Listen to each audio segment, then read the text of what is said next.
I believe that this note can buy me a pen from the market.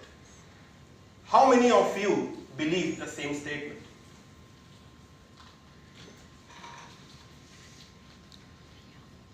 How many of you still believe that this note can still buy me the pen from the market? Toastmaster of the day, and to everyone who has ever traveled to a market to get a pen, what made you answer the answer that you just answered? It's perhaps not the paper, it's the value that it contains that enables it to buy a pen. But does the paper know it? I don't think so, because if it had known, it would have come back to the former state. When we are crushed, compressed, and crumbled under the challenges of life, we end up getting depressed, the same way the note did. Depression can be heart-wrenching. Depression can literally tear your emotions apart. It can make you a living dead. Depressions can be threatening. But today, as I speak here, by the time I end my speech at the end of 7 minutes, there would be 5 lives claimed to suicide due to depression. That gives us a staggering rate of 800,000 lives every year across the globe dying out of depression. What makes it worse? For every successful attempt, there are at least 20 more who are trying to die at the same very moment. Now, I did not make up these arguments. The report from World Headquarters of UN, they reported it last year. Today, in this wonderful morning of Saturday, let me propose a solution to this deadly disease. The solution is right in front of you. It's not me. Look at your right. There you find a solution. Look at your left. There you find a solution. Look at the mirror. You find a solution there. My dear friends, we are the solution to the life-threatening mental illness. Does that sound too good to be true?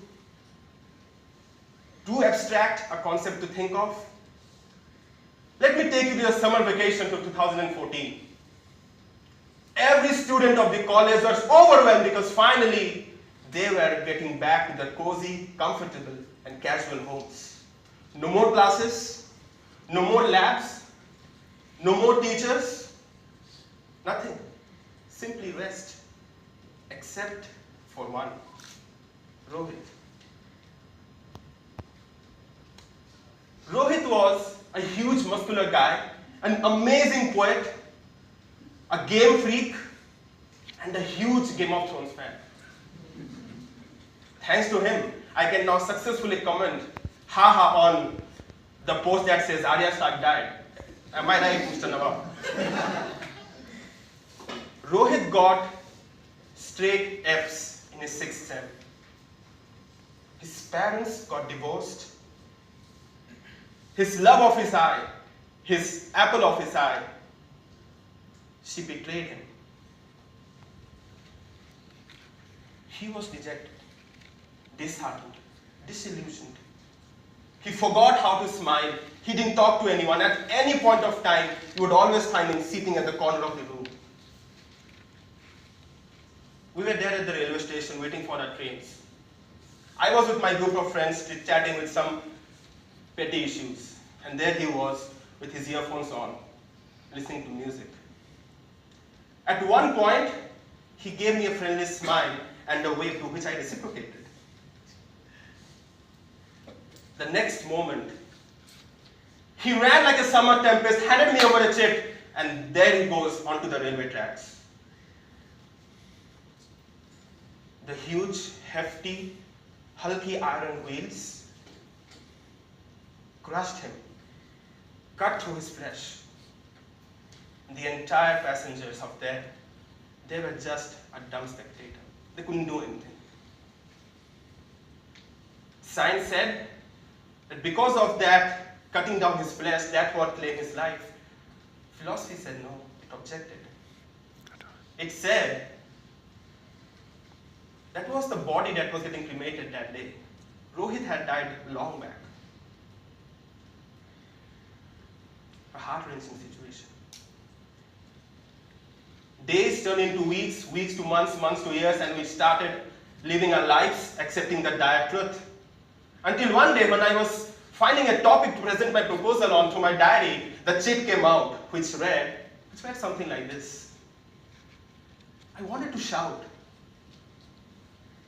I wanted to talk. I wanted to scream. I wanted to speak up. But all that I could do was whisper, I am okay. My dear friends, all that Rohit needed was someone to listen him to. Be that compassionate listener. All that Rohit wanted was a shoulder to cry on. Be that shoulder. All that he wanted was medical help. Be that bridge from a dying soul to a professional mind. People like Rohit are like fish. The more you try to catch them, they slip out. Patience is the key there. With patience, you can win over their hearts. Today, as we gather here in the wonderful Toastmasters occasion, let's try to be that fingers that uncrumbles a crumbled loot. Let's be those hands that soothes it, makes it realize that it is valued, time and again, and again, and again, and again, so that it realizes its value. Today, let's take a pledge of saving a direful soul. Save a Rohit. May that be your life's goal. Back to the